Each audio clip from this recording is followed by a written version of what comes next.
have an issue with anime and manga elitists that think Vagabond and Monster are masterpieces, while Naruto and Bleach are shonen trash simply because the first two are seinen. In this video, I'll be explaining why seinen isn't inherently better than shonen, and why shonen masterpieces are just as valuable as the seinen masterpieces. Monster is a thriller story with the deep theme of the nature of humans. Vinland Saga is an action-adventure story about the ugliness of revenge and war and the pursuit of peace. Vagabond is an action story about becoming the strongest. If I compare these three seinen to the big three in shonen, the first obvious difference is the worlds they take place in. The seinen take place in the real world, two of them being historical fiction, but the three shonen take place in a fantasy setting. Neither of these are inherently better. They both offer their own strengths and weaknesses. A realistic setting requires research and planning in order to stay accurate to the real world. It also makes the story feel more grounded and relatable because the characters are humans living in the same world as us. Realism is usually a good thing, but taking artistic liberties isn't wrong either. All fantasy settings are based on the real world to some degree, so some kind of relatability is still there. Fantasy settings also take a lot of creativity in order to make a believable setting.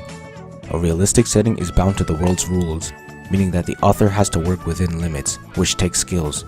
But a fantasy setting can also require an author to create their own rules, like a power system, and making sure that said rules are not only creative but consistent is also a difficult task. The next difference is the maturity between the two demographics. Seinen are aimed at adult men, while shonen are aimed at teenagers. But does this really make a difference? Vinland's manga started as a shonen, which then switched to seinen, yet there were no noticeable differences in the story. During Steel Ball Run, JoJo switched from shonen to seinen, and yet again, there were no differences in the way the story was told as a shonen and as a seinen. Attack on Titan and Tokyo Ghoul are both dark fantasy actions, but the former is shonen while the latter is seinen, yet both are equally mature and dark. Death Note and Monster are both mystery thrillers, yet despite the differences in demographics, Death Note is arguably darker even though it's aimed at a younger audience. New Game is a cute girls anime, but when you look at the manga, it's a seinen. Not because of the writing, but most likely because it takes place in an adult setting, with jobs and occasionally drinking. This manga could have been a shonen, as One Piece focuses on upper teens who do mature things like drinking. Or because of this, One Piece could have been a seinen. All of this shows that there is almost a non-existent line between shonen and seinen. The demographic doesn't determine the writing style or quality. These are simply target audiences, and just because it's targeted at one audience doesn't mean another audience can enjoy it just as much. But using my three examples, the seinen are clearly more mature than the shonen. But what does this mean? In the seinen, the tone is more serious and sometimes dark, while in the shonen, the tone is more uplifting and energetic. The tone of a manga doesn't automatically dictate how well written a story is. A dark story can be poorly written, and a positive and happy story can be well written. But what about themes? Not only does the maturity of themes not equal the quality of themes, but the shonen can tackle mature themes as well. As I said before, Monster is about human nature. It asks the question whether humans are inherently good or bad. Vinland is about how war and revenge are destructive and wrong, and has its protagonist searching for a way to repent and create peace. Vagabond is about becoming the strongest, what it means to be the strongest, and what strength actually is. On the other hand, the big three have themes like friendship is good, or work hard to accomplish your dreams. The seinen for the most part have more philosophical, original, and well thought out themes, but does that make them better? Who decided that those types of themes were more valuable than the ones that the shonen have? They're deeper and more complex, but the themes that shonen have are equally valuable. The shonen themes, while basic, are good life lessons and are actually applicable in life, regardless of how old you are. Promoting these lessons can teach their target audience, but also inspire people of all ages. The seinen themes are thought-provoking, but the shonen themes are useful in real life, so why would one be better than the other? Like I said about tones, a story with philosophical themes can be poorly written, and a story with basic life lessons can be well written. It all comes down to execution, and the 6 seinen and shonen all executed their themes well. Additionally, the shonen have tackled mature themes too. One Piece has taken on slavery and racism before. Naruto has approached the cycle of hatred and revenge, similar to Vinland, and Bleach tackled nihilism at one point. The storytelling between the two sides are also different. The seinen tend to move in a straight line and are shorter, while the shonen have multiple story arcs with different focuses that span over a long period of time. Monster specifically is extremely focused on Dr. Tenma's cat and mouse chase with Johan. Vinland Saga, while not finished, starts with the adventure of Astolad's band of Vikings and moves to focusing on Thorfinn's redemption and goal of reaching Vinland. Vagabond is focused on Musashi challenging powerful opponents and becoming invincible. This kind of focus not only allows for tight writing, but it also puts a greater emphasis on the primary themes of the manga, but the writing in the big three brings its own advantages.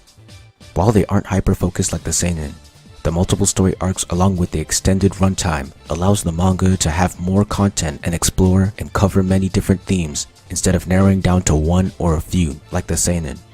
It also provides space to flesh out several characters. It's almost like comparing a serial anime to an episodic one. Both have pros and cons, but neither is necessarily superior. In conclusion, stereotypical shonen manga can have as much quality as a seinen manga in areas that are the same and in areas that are different. They both accomplish different things, but one is not inherently better than the other. People seem to understand how to analyze the quality of a deep seinen, but not a battle shonen. Seinen can tell tightly written, focused, and mature stories that take place in realistic settings with a mature and philosophical theme. Shonen can tell expansive, positive stories in creative and fantastical worlds with primarily idealistic and inspirational themes, but can also touch on multiple different themes and ideas. Writing in a realistic setting is just as challenging as writing in a good fantasy setting. More maturity isn't equivalent to better writing. Philosophical themes don't have more weight than idealistic and inspirational ones. A focused story structure isn't inherently better than an expansive one. It all comes down to how well the author executes these ideas. And as I said before, all 6 of these manga had amazing execution that make them masterpieces. Thank you for watching. Please remember to like, share, comment, and subscribe.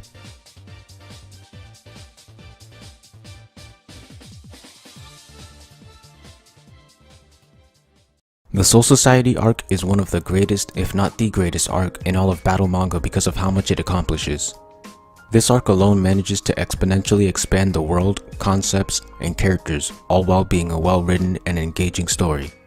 The first arc of Bleach, the Agent of Shinigami arc, is a compilation of short and episodic stories where Ichigo and his friends have to battle hollows. The characters never required much training and weren't in too much danger, but with the Soul Society arc, that all changes. 2 Shinigami kidnap Rukia and easily defeat Ichigo.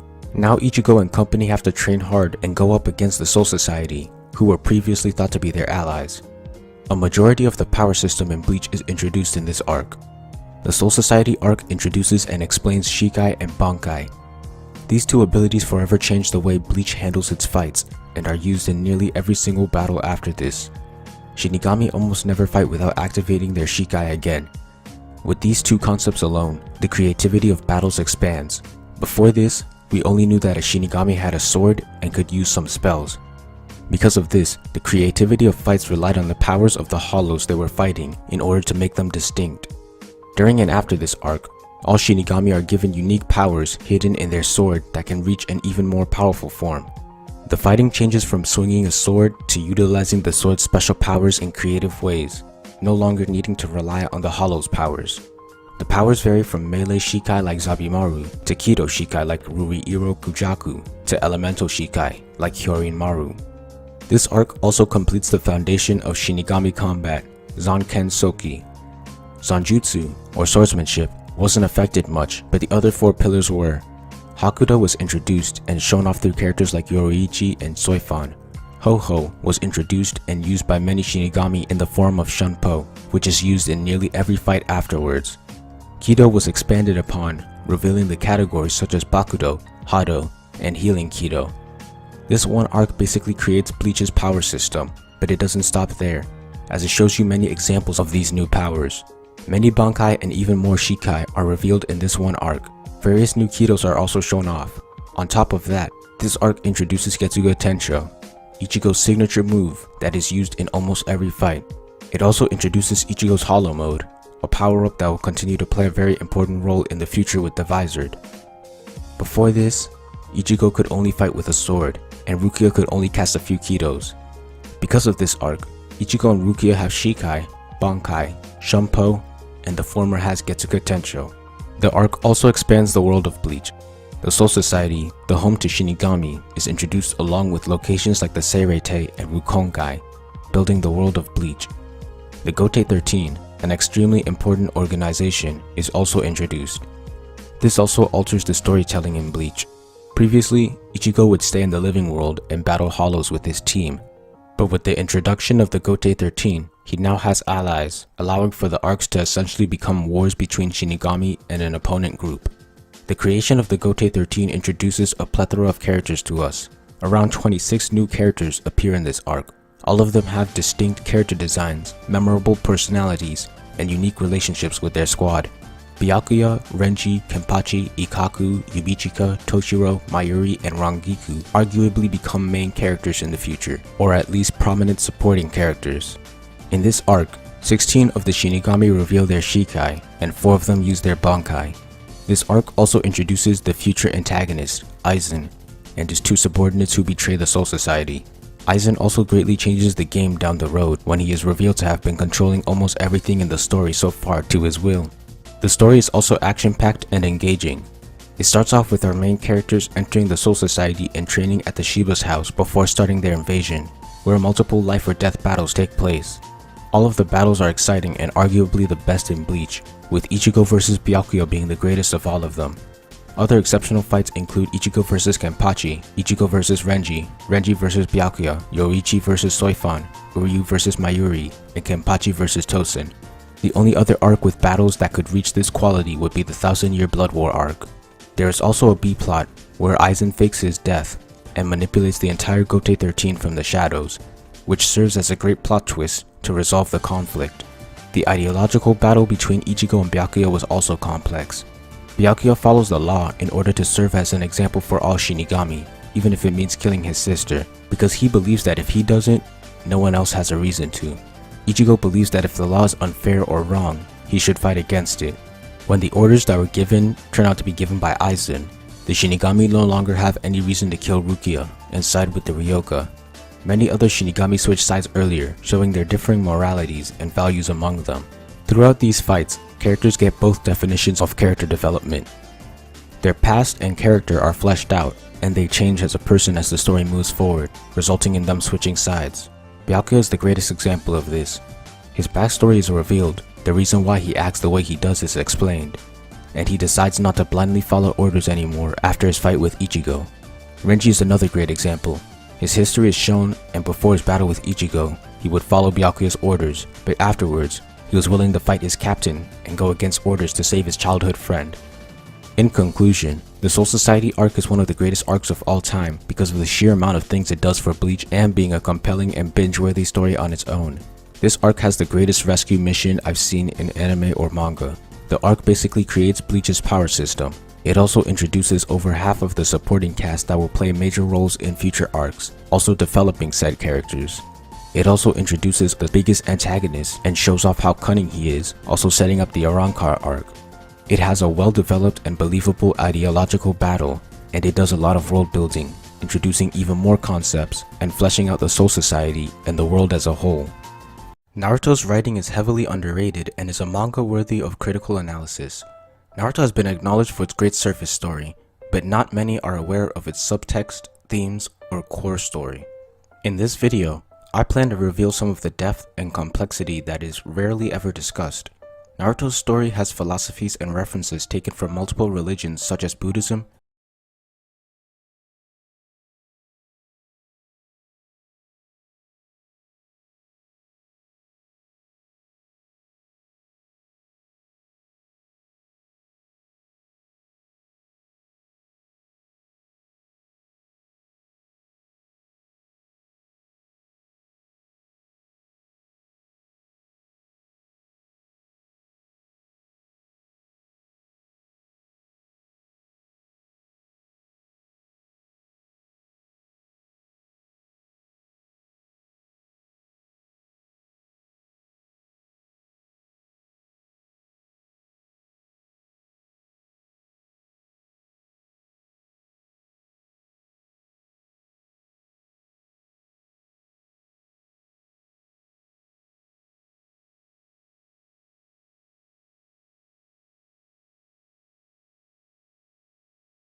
told his wife to surrender several times, promising to forgive him if he did.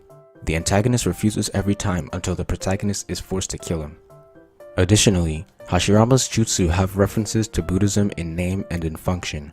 For example, Sage Mode is connecting to nature and taking on animalistic traits.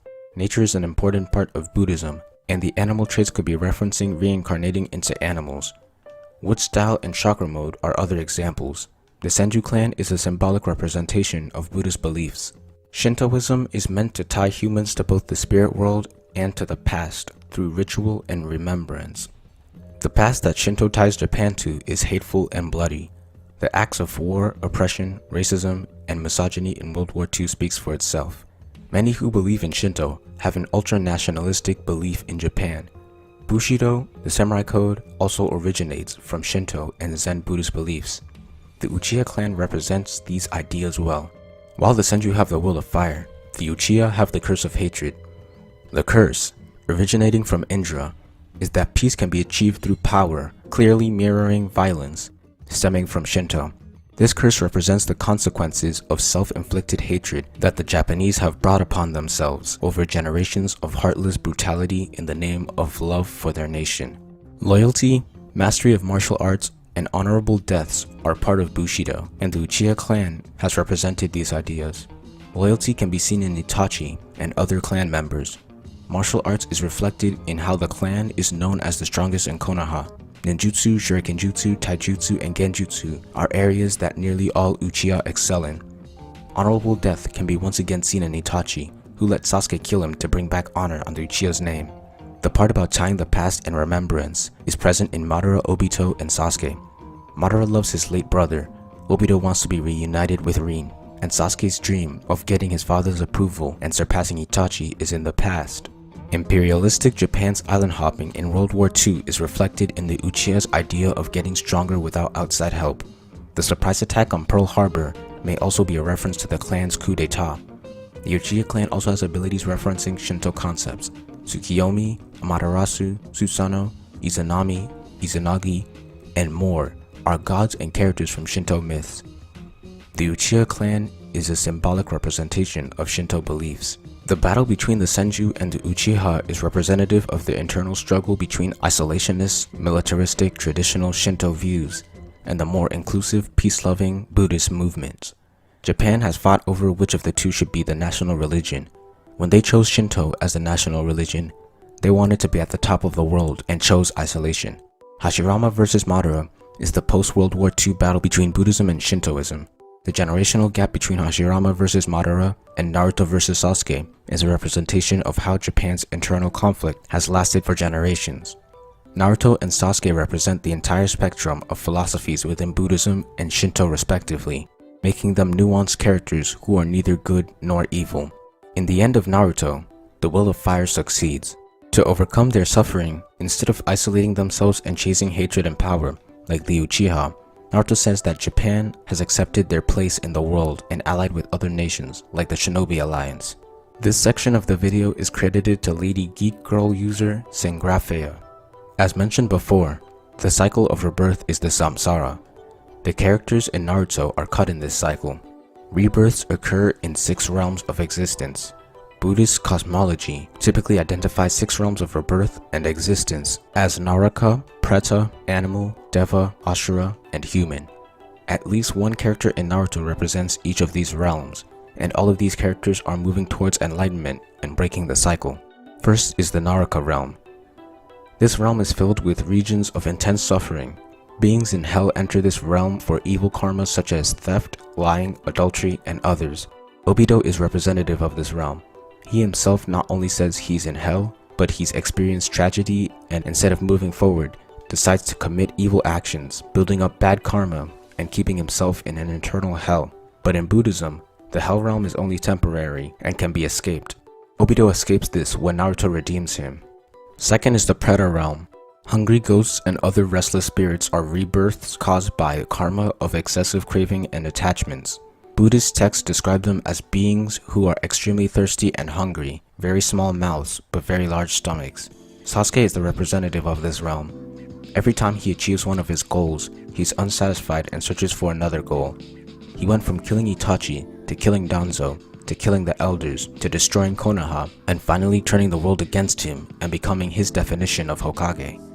At the end of Naruto, Sasuke is able to escape through Naruto. Third is the animal realm. This is the state of existence of being an animal. This realm is traditionally thought to be similar to a hellish realm, because the animals are believed in Buddhist texts to be driven by impulse and instinct. They prey on each other and suffer. Since animals have shorter lifespans, it takes many lifetimes for them to escape this realm. The tailed beasts are the representatives of this realm. They've lived for thousands of years and even look like animals. They feed off humanity's hatred and fear. The beasts are able to escape this realm through a Jinchuriki who is able to befriend all of them. Fourth is the devil realm. This is the most pleasure-filled among the 6 realms. A god does not need to work and is able to enjoy life in the heavenly realm with all pleasures found on earth. However, the pleasures of this realm lead to attachment, lack of spiritual pursuits, and therefore no nirvana. They don't often interfere with the lower realms. Orochimaru is representative of this realm. He is one of the strongest ninja alive, and mostly minds his own business, except for the attack on Konoha. He is selfish and focuses on gaining immortality. He escapes this realm when he is revived by Sasuke and decides to help in the war. Fifth is the Ashura realm. Ashura are notable for their anger and some supernatural powers. They fight with the gods or trouble the humans through illnesses and natural disasters. Kabuto is the representative of this realm. Ashuras are demigods and are lower than the Devas. Kabuto's history is filled with violence. Kabuto is also below Orochimaru, creating jealousy. Even when he absorbs Orochimaru's DNA and tries to surpass him, he is still unable to. After being trapped in Izanami, Kabuto gets redeemed and escapes this realm. Sixth is the human realm. Buddhism asserts that one is reborn in this realm with vastly different physical endowments and moral natures because of beings' past karma. A birth in this realm is considered as fortunate because it offers an opportunity to attain nirvana and end the samsara cycle. Naruto is the representative of this realm. The human realm has a balance of both suffering and pleasure. Naruto has experienced both of these and is a character who reaches enlightenment or nirvana. The message here is that anyone can escape from their realm and achieve enlightenment. Finally, the relationship between Hashirama and Madara can also be seen as a reflection of the relationship between Buddha and Mara. The final section is credited to manga helpers user 1337hacker. Buddha preached enlightenment, while Mara was a demon that is the personification of the forces antagonistic to enlightenment. Mara wanted all humans to stop moving forward and live eternally in the realm of pleasure, an illusion. Mara always lost to Buddha, and Buddha did not see Mara as an enemy, but as a friend. The parallels are glaringly obvious. Madara even used infinite Tsukiyomi, a genjutsu that traps the world in a dream where their deepest desires are fulfilled. In Buddhism, as stated before, the samsara is eternal. While one may attain enlightenment during their life, they can either rise or fall depending on the choices that they make on the next one, as Naruto said. The child of prophecy, who could either bring about the world's salvation or destruction, reflects how choices can turn Buddha into Mara and Mara into Buddha. Obito's dream of becoming Hokage displays how if things went a little differently, he could have been the Buddha rather than the Mara.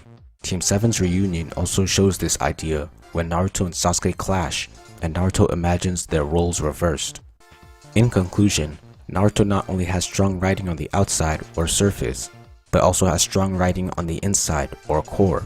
I believe that Naruto can be considered a deep anime due to the philosophical discussion and the messages in the subtext. After all, anime like Evangelion are considered deep due to the use of philosophical concepts in its subtext and its good surface level writing. But that's just me. Do you think Naruto can be considered deep?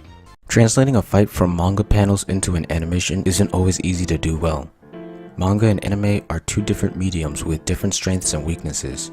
In a fight, many manga rely heavily on cool singular panels that could be framed on a wall. These still images are the pages that you linger on.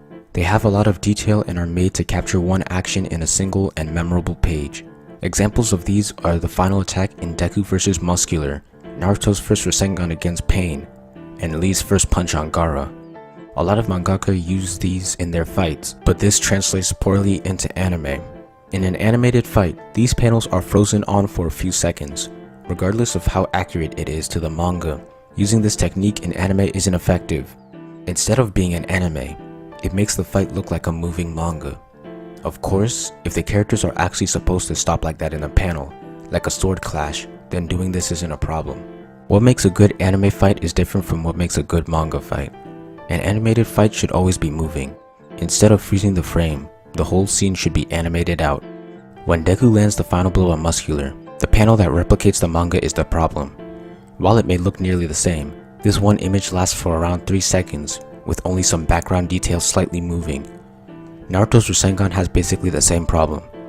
Not only is there no animation to connect the cut to his Rasengan, but the shot lasts for nearly 4 seconds, again with only small details moving. A good example of how a panel like this should be translated is in Lee's punch.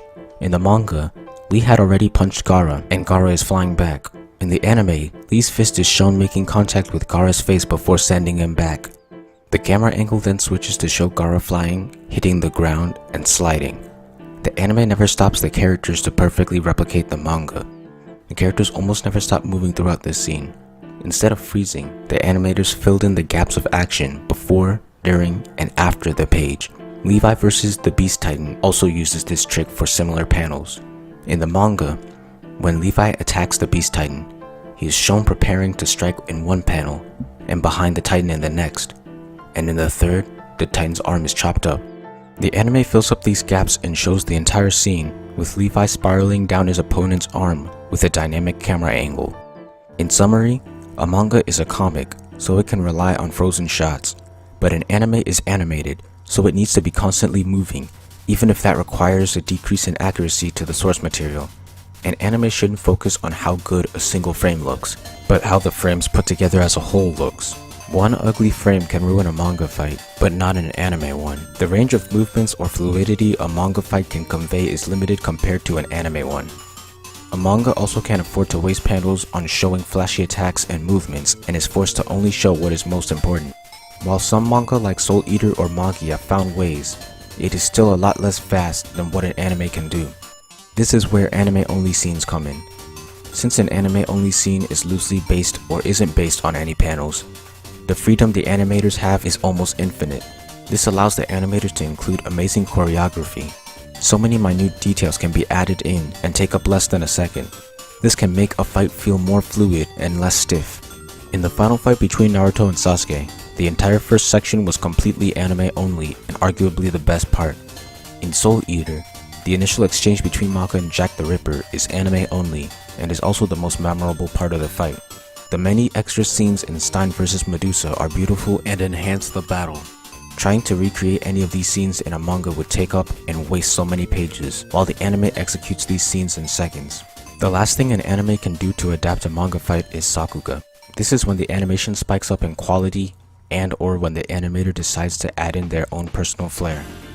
Sakuga can be used on scenes from the manga or anime-only scenes. Anime-only sections of fight tend to have sakuga. This gives individual animators a chance to show off their talent, and it provides a unique feel to the fight, grabbing viewers' attention with a change in art and animation. In conclusion, a greater focus on animation and continuous movement, complemented by choreography and cinematography that can only be done in animation, is what should be utilized when adapting a manga fight to an anime. This is simply my own opinion. What do you think is necessary for turning a manga fight into a good anime fight?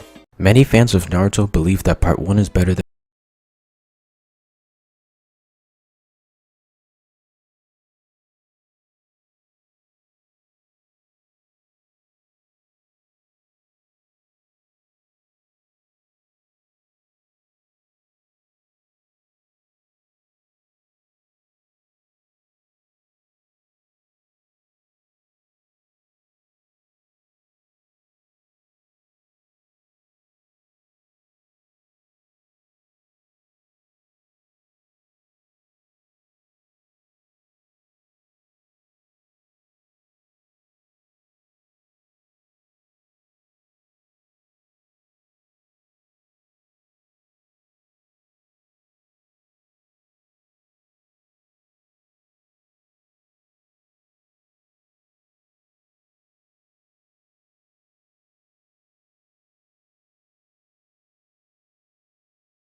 In the third, it's Kakuzu and Hidan.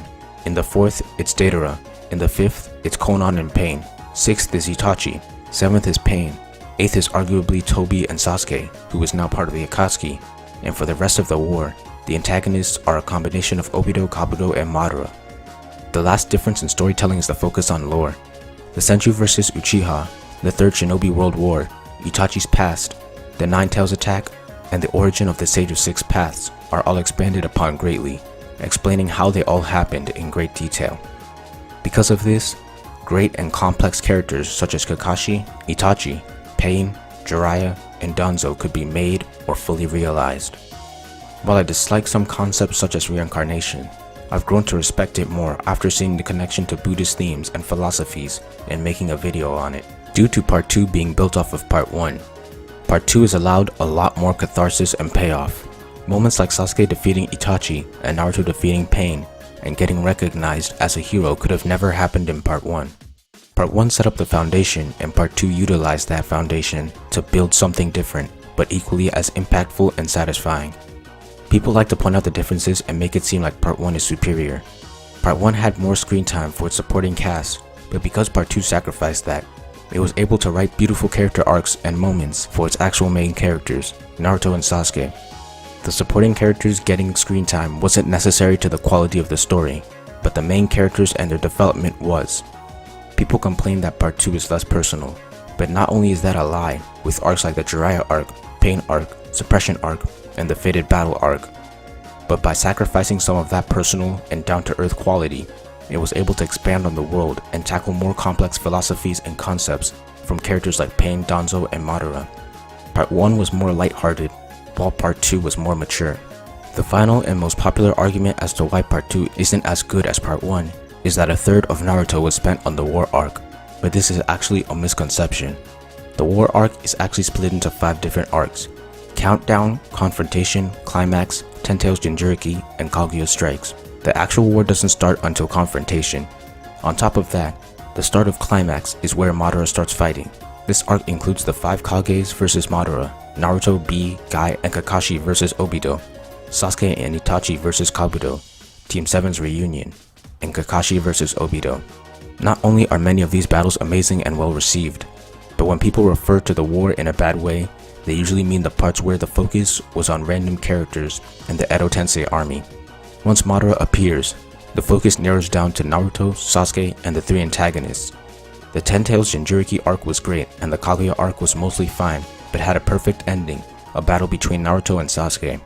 So when people say the war arc was boring, they are usually referring to the Confrontation arc, but summing it up as the war arc. Since the war hasn't started in Countdown, and there are only 5 to 6 people fighting in the Kaguya arc, I can exclude these arcs from what people summarize as the war arc. In the Ten Tails arc, almost only important and main characters are fighting, such as the Hokages, the antagonists, and Team 7. So if I exclude that arc from the war arc, that means that the war arc covers chapters 516 to 639, only 123 chapters. But even if I include the Ten Tails arc for the sake of argument, that only goes to chapter 677, making the war arc 161 chapters. This is not nearly 1/3 of Naruto. A third of Naruto would be 234 chapters.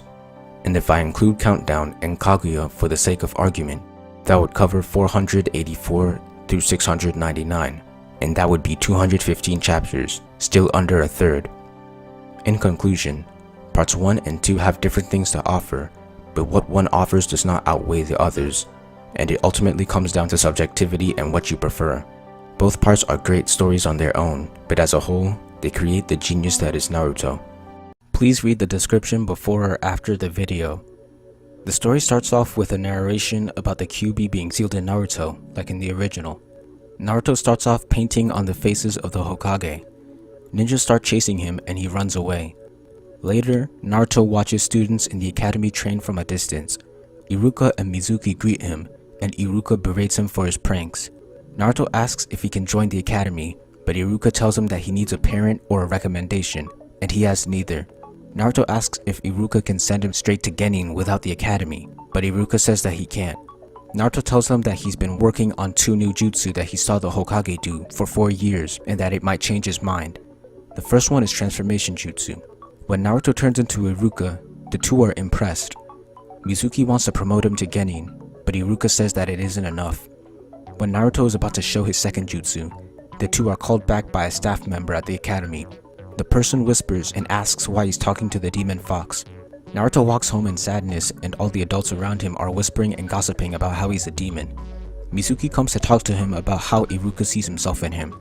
After becoming inspired, Naruto goes to the forest and starts training hard again. After he uses transformation jutsu a few times and gets it consistent, he begins working on another jutsu. Time skips forward and Naruto is going home when he's stopped by Iruka, who tells him that he has to clean up his mess. Naruto does, and Iruka promises to treat him to ramen when he's done. Iruka asks Naruto why he does his pranks, bringing up the fourth, saving everyone from the Kyuubi. Naruto tells him that it's because he's going to become the greatest Hokage. Naruto once again asks Iruka for a headband, but he refuses. The next day, Naruto watches all of the academy students graduate and he sits on the swing. Some kids notice him and begin to make fun of him. Naruto monologues on how he used to play with the kids of the village who didn't ignore him, but once they all turned 8, they went to the academy and left him behind. Iruka sometimes allowed him to spar with other kids, but he always lost. Soon after, the third Hokage showed him 2 jutsus, which gave Naruto the idea that if he wanted to become Hokage, he had to be able to do what the current Hokage can do. When Naruto is going home, a crime happens. Mizuki went rogue and is demanding a forbidden scroll. The pros aren't here yet, so Naruto steps forward and demands that he let the hostages go. When he realizes it's Mizuki, he asks why he's doing this. Mizuki explains that he wants power and would have used Naruto to get the scroll, but he's too weak. When Naruto claims that he'll stop him, Mizuki laughs and asks what the demon fox is gonna do to him. Naruto gets confused and hears people in surprise that he said it. When he asks for clarification, Mizuki tells him that the Kyuubi is sealed within him and that's why everyone stays away from him. Naruto freezes for a moment, but he remembers that he told himself that he would become Hokage. He tells himself that he's finally got the hang of the second jutsu, and that now's the time to use it. Naruto uses Shadow Clone Jutsu, creating 4 clones and charges at Mizuki. They engage in taijutsu, but Naruto isn't strong enough. Mizuki is wasting time and decides to kill Naruto, but Iruka interrupts and defeats Mizuki. After Mizuki is captured, Iruka tells Naruto that he has something to talk to him about. Later that day, Iruka and Naruto meet. Iruka tells Naruto to close his eyes as he puts a headband on his forehead. When Naruto opens his eyes, Iruka congratulates him, telling him that he is now a ninja. Iruka explains that the Shadow Clone Jutsu is an advanced technique, and Transformation Jutsu is a technique that all genin should be able to use, and that makes Naruto more than qualified. Naruto breaks into tears and hugs Iruka. The story with Konohamaru is the same as in the original. Naruto takes his picture, deals with Konohamaru, teaches him Sexy Jutsu, and uses it on Ibisu. The only difference is that Naruto can only make 4 clones. The next day, Naruto arrives to the ceremony and everyone is surprised that he's even there. He narrates about his hate for Sasuke and his love for Sakura before Iruka comes in and assigns the squads. Sakura shows no explicit romantic attraction to Sasuke at this point, but shows a slight annoyance towards Naruto. Later, she tries to have a conversation with Sasuke about being on the same team. Naruto comes up as a topic and Sakura talks about him being an orphan, so Sasuke scolds her and says that she makes him sick, like in the original. Sakura begins to think that she should be a little nicer to him. Naruto pulls the same prank on Kakashi for being late, and things go mostly the same. An addition to Kakashi is that he still has his chakra saber from his childhood. When asked about their dreams, Sasuke and Naruto's remain the same, but Sakura's dream is to become a powerful ninja without a notable clan name, which the other 3 respect. When asked what she hates, she thinks of Naruto, but decides that she'll be nicer and says nothing instead. When Sasuke states his dream, Sakura has some internal monologue that hints at an attraction to Sasuke. When Sakura receives the handouts, her thoughts have nothing to do with Sasuke. The rest stays the same. On the day of Kakashi's test, the beginning starts out the same, until Naruto approaches Kakashi alone. Instead of multiple clones, Naruto can still only create 4. He catches Kakashi by surprise, but his sensei counters with substitution. Naruto beats himself up, undoes the jutsu, and gets captured as usual.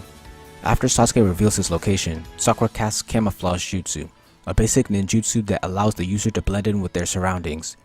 She moves to Kakashi's location and casts her self-made Genjutsu, Cherry Blossom Clash, which creates a storm of cherry blossoms that blind the target's view, attempting to help Sasuke get away. Kakashi quickly realizes the Genjutsu and activates his own, which causes her to see the bloody Sasuke.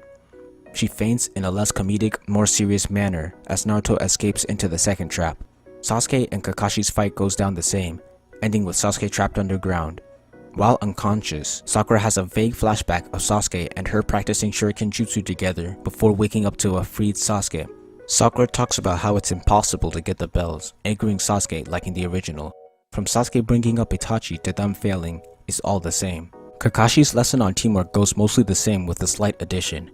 Instead of ending on a purely optimistic note, he recites Obito's signature quote, but specifies that it's someone else's and not his. He tells them that the real world will challenge this belief and may force them to break it, but it's still a good foundation to start on. Naruto is most inspired by this quote. The cat mission happens, Naruto complains, and then they get the Tasuno mission like in the original story. From the Demon Brothers until Naruto stabbing himself is the same, except Naruto doesn't heal quickly and needs medical attention. Everything up to the Zabuza fight is the same, except for the number of clones that Naruto can make. Naruto only makes 3 clones to deal with Zabuza. His taijutsu is better than in the OG, but still not enough. The Shadow Shuriken technique goes the same, except now it's foreshadowed by Naruto missing a clone. Kakashi defeats Zabuza and Haku shows up. Everything up to the tree climbing part is the same, except Sakura isn't antagonistic towards Naruto. All the events up to the ice mirrors are the same. Naruto can only use a max of 4 clones at a time to attack Haku. Another difference is that the elemental Kekkei aren't mixtures of elements but completely unique to a user or clan, meaning that ice can't be made by mixing water and wind. It's an element unique to the Yuki clan. Kakashi vs Zabuza has Kakashi using his saber against Zabuza's sword before he uses silent killing.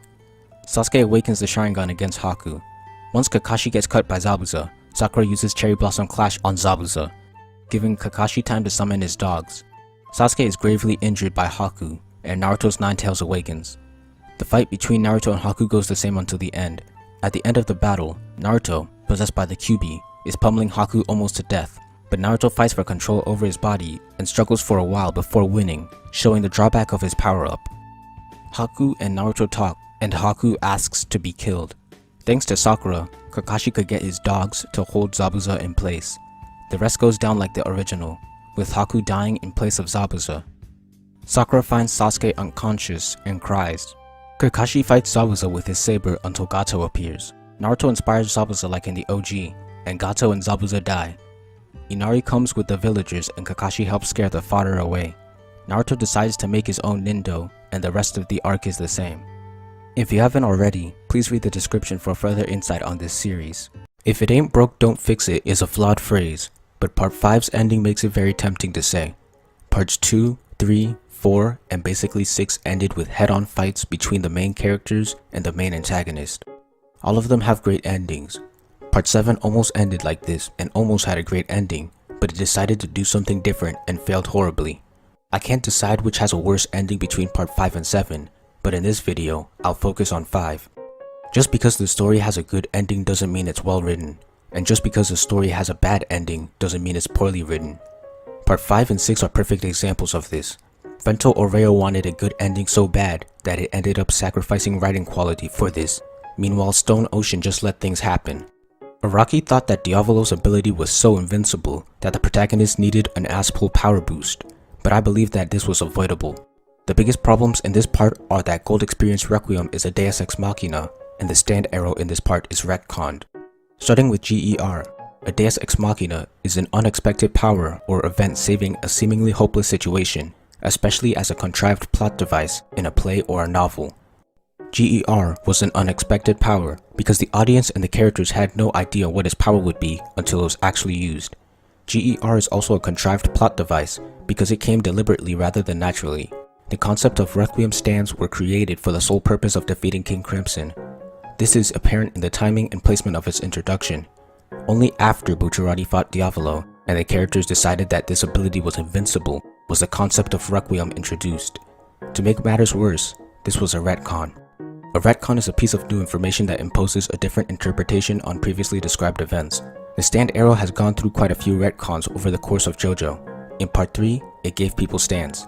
It was retconned towards the end of part 4 when it could suddenly give a stand user a new ability by stabbing themselves again. It was retconned twice in part 5. Stands were previously described as a manifestation of psychological energy, but Part 5 changes it to a virus. Part 5 also adds the concept of Requiem stands by stabbing a stand.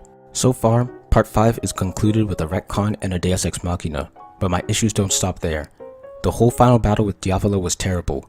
Instead of having a straightforward battle like the other parts, the characters, including Diavolo, have to deal with the nonsense of Chariot Requiem for most of the third act.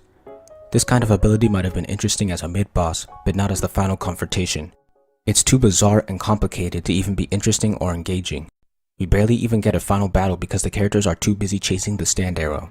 What we do get, which can barely be called a fight, is an awful, contrived, one-sided stomp that lasts less than a minute. GER's ability is the most uncreative ability I've seen, solidifying Giorno as a Gary Stu. He doesn't have some cool or complex ability that takes strategy and skill to bring out its full potential. No, instead he gets the power to revert all things to zero. This ability takes no effort or creativity to use and is just broken for no reason. Could Araki really not come up with something creative to counter King Crimson? Furthermore, the way they treated Narancia and Polnareff was horrible. Narancia got one of the stupidest deaths in JoJo. I have no problem with characters dying suddenly, but he was thrown on top of a gate and impaled. Why couldn't Diavolo just punch a hole through him? Polnareff was treated even worse. Araki brought back an old and beloved character, only to make him look stupid. He lost both legs, an eye, and is stuck in a wheelchair. This really didn't need to happen. Silver Chariot also looks like a joke. In Stardust Crusaders, Silver Chariot could move so fast that he created after images. In Vento Aureo, he looks like a coward. Araki even nearly killed off Polnareff, and now he's stuck in a turtle. Why bring back a former character just to kill them off? The nail in the coffin is the misconception that King Crimson was invincible. The idea was the whole reason for the asinine Requiem stands, but it wasn't necessary. It seems like Araki felt that he wrote himself into a corner when he didn't. King Crimson was caught by surprise twice, against Bucciarati and against Polnareff. In his fight with Passion's leader, Diavolo predicts Bucciarati's extending punch and dodges it, but what he doesn't realize is that the punch was a diversion and his real goal was the column behind him, which he then used to escape. Here, King Crimson is countered by thinking 2 steps ahead. Against Polnareff, King Crimson is countered when the former uses blood to measure when time erasure is used and attacks immediately as it ends. Diavolo even says that Polnareff almost made a fatal wound. This tactic takes advantage of the fact that when time is erased, no attacks have any effects, meaning that Diavolo has to end his ability before he attacks. That's why Aerosmith's bullets phase through Diavolo in the erased time. Planning ahead and attacking at the end of time erasure. Araki wrote these weaknesses into the story himself. The final battle could have had Giorno use Bucciarati and Polnareff's experiences in battle to defeat Diavolo. Giorno has shown great tactical skills throughout the part, even using Polnareff's blood idea in the story, so using these strategies to defeat Diavolo should have been no problem. But instead, Araki decided to reinforce the idea that King Crimson was invincible through his characters, even though the story contradicted it. In conclusion, Part 5's ending is terrible because of the heavy reliance on retcons and deus ex machinas, along with spending way too much time on a bizarre ability and barely having a final battle, which was also unsatisfying. It also treated its characters poorly, and finally, Araki tricked himself into thinking that King Crimson was invincible. If he didn't reinforce this misconception, Requiem stands wouldn't have needed to exist, which would have most likely gotten rid of all of these issues. I had a script to rewrite the final act and battle of Vento Aureo back in early 2018 that analyzed and used Part 3 and Part 4's final battles as inspiration, because when I complain, I like to bring a solution. But Giorno's powers rely on an extensive knowledge in biology, so I couldn't write the fight. But I might try in the future. In Magi, characters struggle with finding out who they really are. Some don't know who they are, some feel confused about who they should be, and others feel bound to one identity. Aladdin's first memories are of being in the realm of fortitude with Ugo. He's never had a family, and Ugo never told Aladdin anything about Magis, leaving Aladdin to question who he is. When he comes to the normal world, people like Jafar and Aman keep calling him a Magi, a concept which he is unaware of. A Magi's role of choosing a king's candidate is completely unfamiliar to him when these two mention it. Ugo continues to keep who he is a secret from him, forcing Aladdin to find out for himself. It is only when he asks Baba of the Koga clan does he get his answer. While Paimon is the one who later explains what a Magi is and what they do, it is Baba who simplifies his identity for him. After adopting him into the Koga clan, she tells him that he is Aladdin, child of Baba and friend of Alibaba. This simplification not only answers Aladdin's question, but it gives him the family he always desired and reinforces his status as Alibaba's friend. This friendship is what pushes the story forward. Alibaba was born in the slums, just like Kasim. When Kasim starts doing shady work and Alibaba offers to help, he is refused because Kasim says that the two are different. After Alibaba is revealed to be the son of Rashid Saluja, Balbad's king, Kasim fully rejects his friend. Alibaba hoped that Kasim would talk him out of moving to the palace, but Kasim wanted him to leave, once again saying that they were different. Since this causes Alibaba to attack his friend, it can be assumed that he wanted to be a slum kid, just like Kasim. He later sneaks out of the palace to return to the slums, showing that despite his royalty, his connection to his birthplace still exists. He is conflicted between his identity as a prince and his identity as a kid from the slums. When he meets Kasim in the present and hears about Balbad's current situation, he joins the Fog Troop, becoming a vigilante who helps the poor from the shadows. Balbad's royalty and nobility don't care about the lower class, yet Alibaba, a prince, immediately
Kasim wanted to be like Alibaba, someone who could live an honest life, someone who couldn't fall into despair, someone who was royal. He tried standing in the same place as him, which led him down a dark path. In his final moments, he realizes that he should have simply accepted their differences and lived their separate lives to the fullest. The images of Kasim's ideal future suggest that if he had done this, his identity wouldn't have turned out to be a scum like he believed himself to be, but instead an inspirational citizen of Balbad. When Morgiana was young, she was taken from the Dark Continent and forced into slavery. Her dream is to return to her homeland, but she is unable to due to her status as a slave. When she became Jamil's slave, she was tortured and abused. These things most likely gave birth to her slave mentality that she starts with.